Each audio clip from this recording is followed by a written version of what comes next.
Hi everyone, Leo here, and if you follow our community, you probably know that back in August I have attended the 42 Gear Street 7, and I have had the opportunity to try out some gear that I would have never been able to check out. Then I was also lucky enough to be able to get here in my studio some of those gear I tried. For instance, here I have my Henry acoustic guitar that I have reviewed in the channel, and now I also have this super cool new hand-built tube amp which is called 2864S from TubeWorkshop. When I tried it at the 42 Gear Street 7, I was very positively surprised about how well it was reacting to my touch, about the strings separation, etc. You know, all the kind of stuff that makes me wanna play an amp over and over. Now, at the 42 Gear Street 7, I met Mario, the founder of TubeWorkshop, who is actually the guy who built these amps himself by hand. And he has also a lot of knowledge to share about tube amps. So with this video we are gonna try this cool amp together with Mario, who is gonna reveal all the secrets of this amp and tube amps more in general, sharing his really vast knowledge. I have had the opportunity to learn a lot from him, and now this knowledge is also here for you. Let's start, and please don't forget to subscribe and ring the bell, as it would really help me to create more content like this. I will kindly ask to Mario, first of all, to introduce himself and to talk a bit about the story of the amp, and then we will of course check out the tones. Yes. I'm Mario, the founder from TubeWorkshop, or TWS, which is the shortcut. And Leo, it's no wonder that you probably didn't see my amps before, because I just founded the company full-time 3 years ago.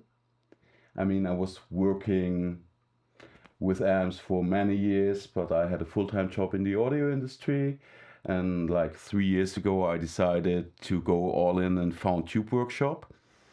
And actually, there's an interesting story how that all came up with the first amps and the one we will be testing, because it was during beginning of COVID. And we all knew, okay, we will go into a lockdown and we'll have much time to spend on things we like. And I was asking myself, so what will I do with my time during COVID? So I've worked on amps for many years, and so I was like, yeah, I know all the Fenders, all the Marshalls, all the Foxes, and so on. And so what I did to entertain myself during COVID, I started buying old crappy European tube amps from the 40s, 50s, 60s on eBay. I see. Yeah. I see. I was thinking like, yeah, it will be good to see a few different classic circuits than like the Fenders and Marshalls, and see how they do. So most of the amps were like really cheap and crappy and in really bad condition. So I restored them first, and then I transformed them into guitar amplifiers. Right? I see. And there were some amps which were like, yeah, they're kind of okay-ish. There were some others where you saw, yeah, pretty good. And there were some of those which were like kind of outstanding to me, where I was saying like, oh wow, this is a guitar tone that's really nice, and I haven't heard it and exactly like that. And that went into being the first TWS models I made. Interesting. So the second model, we'll come to that one in a minute. The second model, for example, it is a 6-watt bedroom amp that sounds very sweet. And the daddy of that amp was an amp from a French railway station from the 60s that was used for making announcement. But it turned out it sounded great as a bedroom amp. Really? Yeah. So with the original amp, it was used for making announcements in a French train station.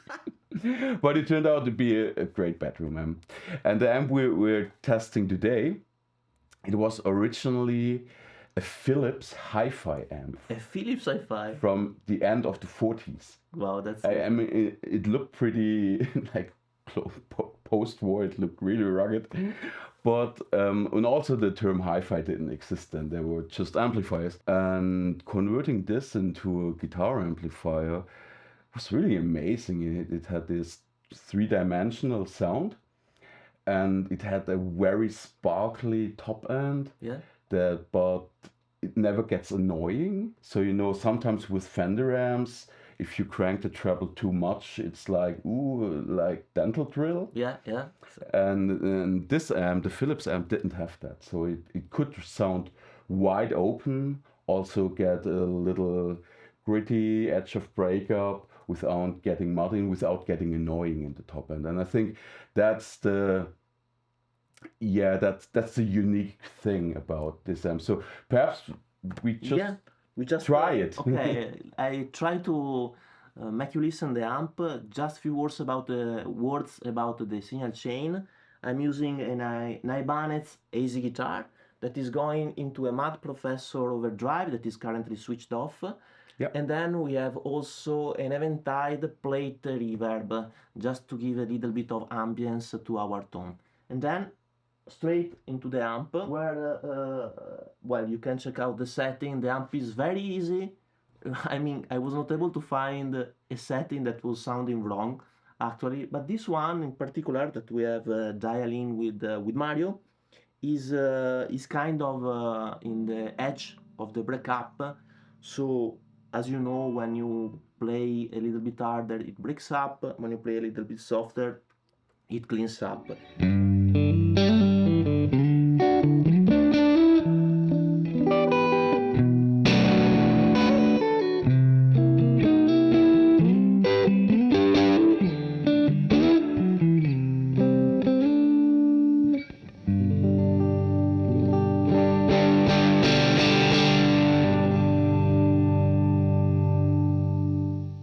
So, as you may have heard, when I was pushing, there were some sparkly overdriven tones, and then when I was pushing less the string, it cleans up beautifully. Yeah.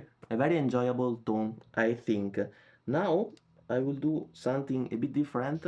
I will lower a bit the volume, lower a bit the tone, just to have a kind of jazzy tone.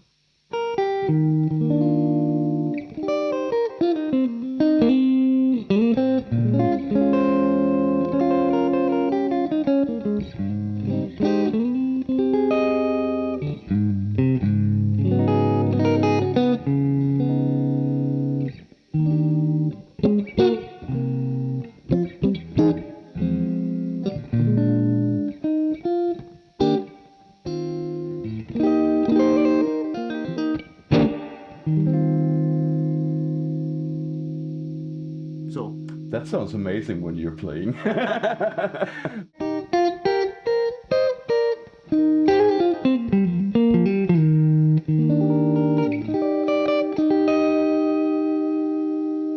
very lovely. Yeah. Let's share, Mario, if you can describe a bit more the amp, the knobs, the wattage, Yeah. things like that. More technical stuff, more nerdy stuff. Yeah, okay. So let's start with naming, because Yeah. everybody asks me, why do you call an amp 2864 as no one can remember it? Yeah, well, the name of the original Philips amp was like 2864. Okay. But I couldn't build the amp exactly like the original because I found out the tubes are not available anymore. So I managed, in the original amp there was this really crazy red preamp tube, and I managed to get 3 of them on eBay, and that's it. And I was like, okay, I cannot build an amp Imperium on 3 tubes, so that's where the S came in. So that was like, how can I recreate the sound with currently available tube? Yeah. It's a 14 watt amp, has 2 6v6 in the power amp, has 12A7 and as the first tube an EF86, which some may know from a Fox AC50, but obviously the Fox AC15 came like 15 years later. And it just has 4 knobs, because I always like my amps to be pretty straightforward, to not to have to fiddle around with too many knobs. And actually also the concept is quite unique of how I sound tune the amp, because you found out that you hear every detail when playing. And one part that gives you that sound is that I try to keep the signal path in the amp as short as possible. I see. The shortest way from input jack to speaker jack. For example, for that, I mean, it wasn't there in the original amp and I didn't put it in. I don't have a classic tone stack inside. So like bass, middle, treble. And in fact, that's why the bass has three positions. Because, you know, a classic tone stack in an amp, it's always like it's passive. So that means you have your signal and then you have to damp down everything. And the treble knob lets in some high frequencies again, bass knob lets in some low frequency, mid knob is overall. So the EQ on your amp, as you know, just brings back frequencies that were already there before. I see. Yeah. And so I decided to not do that. And the Philips guys also didn't do that. But I wanted to give the guitar players some controls they're familiar with, like have a bass knob, have a treble knob. And I decided to go for a concept where the bass knob is right at the beginning of the circuit. Yeah. So at the input, at the first tube. Okay. And so it's not like a knob, it's a 3-position switch. But what it does, and this is what we will hear when we crank the amp, as we cut off bass or give more bass right at the beginning, when you cut some bass, then also the distortion will stay tighter of the amp. Because the rest of the amp hasn't to deal with the bass frequencies anymore. So it doesn't get muddy. I see. Yeah? Interesting. And the treble knob is at the complete other end of the amp. It's in the power amp. So if you get some like fuzziness in the distortion, then you dial back the treble a little bit and you can get rid of this fuzziness. So you have two knobs like bass and treble that you can use in a familiar way, but they do actually something different than what you're... Okay. That's what you know from your... And also the master volume is actually working differently, no? Because typically when you use the master volume, when you lower the master volume, also you don't only change the volume of the amp, but also how the amp behaves and sounds to you. So amps normally tend to sound a bit like that when you turn the master volume down. Yeah. They get very MIDI, you're missing some low frequency, some high frequency. And then that's why we typically like to have the amps cranked all the way up, but of course in this way we are gonna have a massive volume. Here you did something differently, I guess. Yeah, because I mean I was myself checking like power soaks, power attenuators, speaker attenuators for a long time to be able to have that full amp sound at bedroom volume, and I was never satisfied.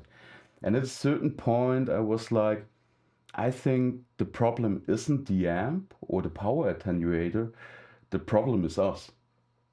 Because our hearing works differently at bedroom level than at high volume levels. So that means no matter how good your amp or your power attenuator is, at bedroom level, we as humans hear differently. We hear much more mid frequencies, less treble frequency, less bass frequencies than we hear at higher volumes. And that's part of the reason why to us a loud amp always sounds better, because our hearing is more linear.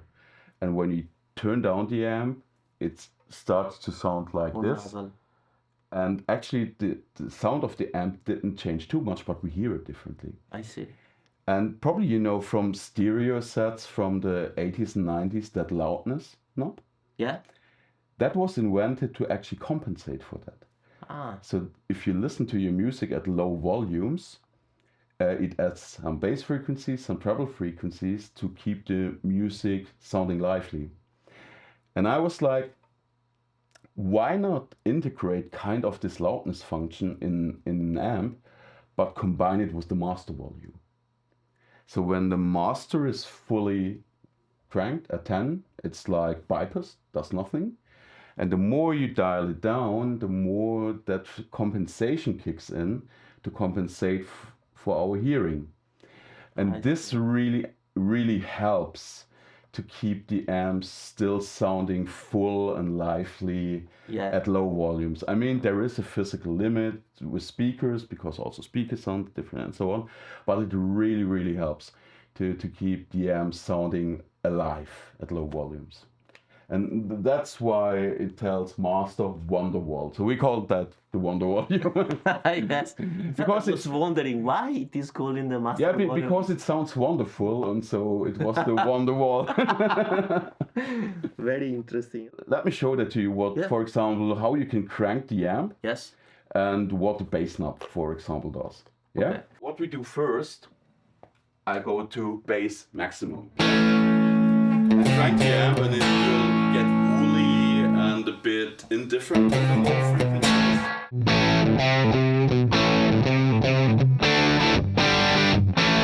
And now I will dial down the bass knob, which will let less bass into the amp, and this will also tidy up the distortion.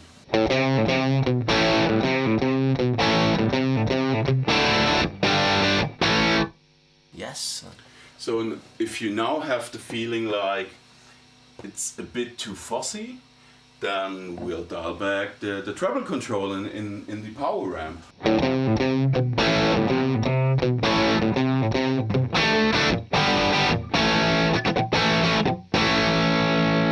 I see. Yeah. So I'll go back to what we had before. Okay, much more cleaner.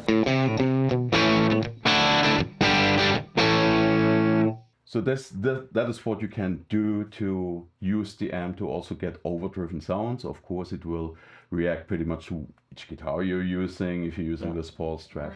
But honestly, the sound you picked when we set up here, that edge of breakup sound, is also my favorite sound. Because it's the most dynamic.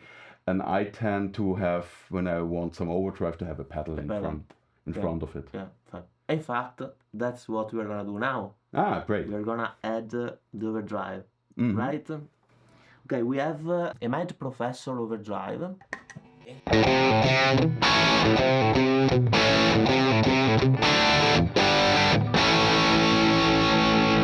Okay, I would add a bit of more volume.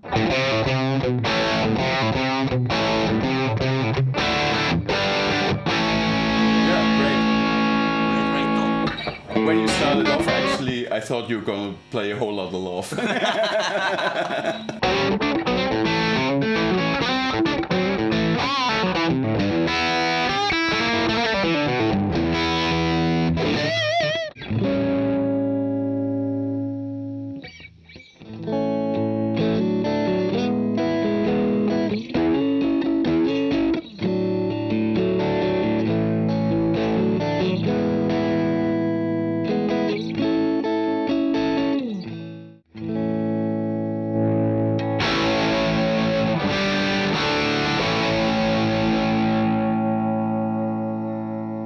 That's everything we need. A basic tone. Yeah.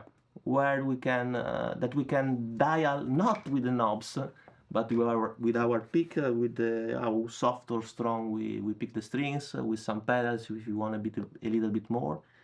And that's how I enjoy playing. So having a sort of a reaction from my gear when I want more or less overdrive and so on and so forth, having a both dynamic, a more emotional sound, in my opinion. Okay, Mario, I want to ask you, having you here, I would like to ask you another technical question. Yeah.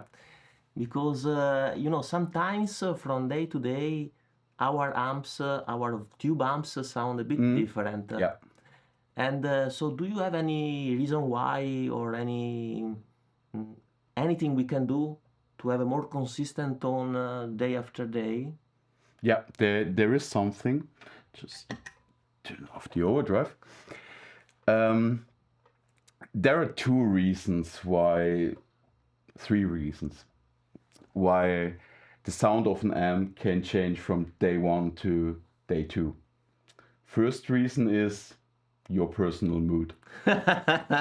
If you had a hot night like we did last night partying, probably the amp sounds different to us today than it did yesterday. But that's us, that's not the amp, right? Yeah. Second reason is tube amps get hot. So if you switch on the tube amp, it works after 20 seconds. But within like the first 5-10 minutes, it isn't fully heated up. So it will probably sound slightly different than after it's running for 1 hour. Because when it's running for 1 hour, everything got hot inside, the bias slightly raised. There will be a slightly noticeable difference. It's not huge, but it's there. And if you're sensitive, then you hear that. Okay. The other way more important reason is tube amps normally don't have like modern switching power supplies in them. A switching power supply, like from your computer or your whatever, you can feed in anything from like 90 volts to 250 volts and it always puts out the same voltage. Tube amps don't have that normally. They have a old school power supply with transformers and capacitors, and this is called technically a linear power supply, which means if the mains voltage coming out of the wall is higher, then also the voltage in the amp will be higher. I see. If mains voltage is lower, then also the voltage in the amp will be lower. And the voltage in the amp is what drives the tubes and affects the sound. It really affects the sound. And what you have to know is that we're having high voltage in an amp. So we're here in Europe, mains power is like 230. Sometimes it's 240 at the next day. But in the amp we have like kinda double of it. Double. Yeah. Okay. So in like 50 watts, 6L6, it's roughly double of it. So, which means today mains power is 230 volts. Then the tubes run on 460 volts in the amp.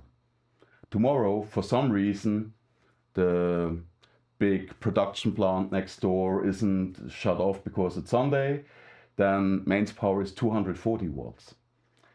Then the voltage in the amp will not be 460 but 480. Yeah, I see. So double the difference. 20 volt different in the voltage in the amp. And this really makes a difference in how the amp feels to you. The higher the voltage in the amp, the stiffer the amp feels. And the more like trebly, sometimes a bit ice picky. The lower the voltage, the warmer it sounds. But also it goes sooner into saturation and feels a bit sticky and muddy. And 20 volts, for example, and this is what I experience as what the mains voltage can vary for like 10 volts from one day to another. That is really audible in an amp. Can we do something to avoid this? You can do what the pro guys do, the real professionals like Joe Bonamassa, AC/DC Steve Y. They have a power regulating device. The most popular company is a Japanese company called Kokusui. These are not our Furman regulators. No, it's not like filtering, it's like generating power. Yeah. So this company is called Kokusui. I pronounced that completely wrong, but it decouple actually, I think, the power coming from the network. They kind of cut the power, so it swallows everything that comes in, and you can define what voltage at which frequency goes out. Okay. Because like US has 60 hertz, we have 50 hertz, and you can dial in no matter what comes from the wall. This unit puts out 235 volts at 50 hertz. I see. For example, I first heard about this device in a rig review from AC/DC. And their guitar tech explained Angus likes his amps best and they sound perfect to him at 50 hertz at exactly 234 volts. Wow. Not less, not more. That's the sweet spot. I see. I can imagine the research that was done to figure out that exact Yeah. number. Very interesting. I mean, those devices obviously are pretty expensive. There is an affordable version that works slightly different. It's called the Brown Box Brown box. from a company, I think they're called Amperex, AmpRx, and it regulates your mains voltage. Okay. So you can dial in what voltage should be put out of that device. But keeping in mind, it still reacts to the mains voltage. So if mains voltage go down, you have to readjust. Okay. But you can see, so if you What's know, going on? so if Angus knows I like 330 volt, perhaps Yes, someone. after the first set, you should look on your brown box. Now I have to readjust because I went down to 232 or something. I see. But it's much more affordable, and in terms of sonic effect, and It's the same as the it's other the one. same, Okay. yeah. Okay, so I think we have had a really interesting conversation. Yeah. Other than just hearing the amp. So last thing I would like to ask you is how can we get your amps and the prices?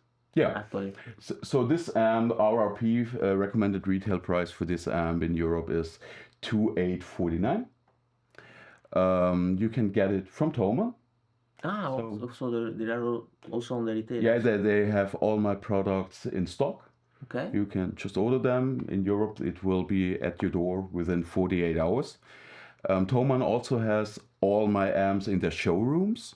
So if you ever want to have visit world's biggest music store, it's awesome there. Have you been to Thomann? No, you have to go. It's awesome. Everybody It's really awesome. Okay, I will put also some affiliate link in the description. So if you purchase from those links, you can also help the channel. Yeah. So you can check all my amps at Thomann. They're all in the showroom. Or you just over my webpage or info@tube-workshop.com, now .de. You contact me. You can also buy directly from TubeWorkshop. We can also do, like, if you want a different toe legs on the combos, if you want a different grill cloth, say I like that British salt and pepper and I like some black and white zebra toe legs, we can all do that for you. I think we are gonna have a chat about this. Oh, you like the zebra? Well, not too much, but I can do pink snakeskin. no, I mean white colors currently, so it would be interesting to have a white top. I already did that in the past. Okay. On my webpage, when you go to custom build, you'll find a black-white model, and it really looked awesome. Okay. So once again, Mario, thank you very much. It was really a pleasure. It was a pleasure for me. Thanks for having me. You're welcome. See you, guys. Bye. Bye. So thank you so much for watching. That's all for this video. The amp is here with my name also, which is very cool. And in the coming weeks, I will also create a full review of the amp with, I hope, some cool new songs. See you soon. Bye bye.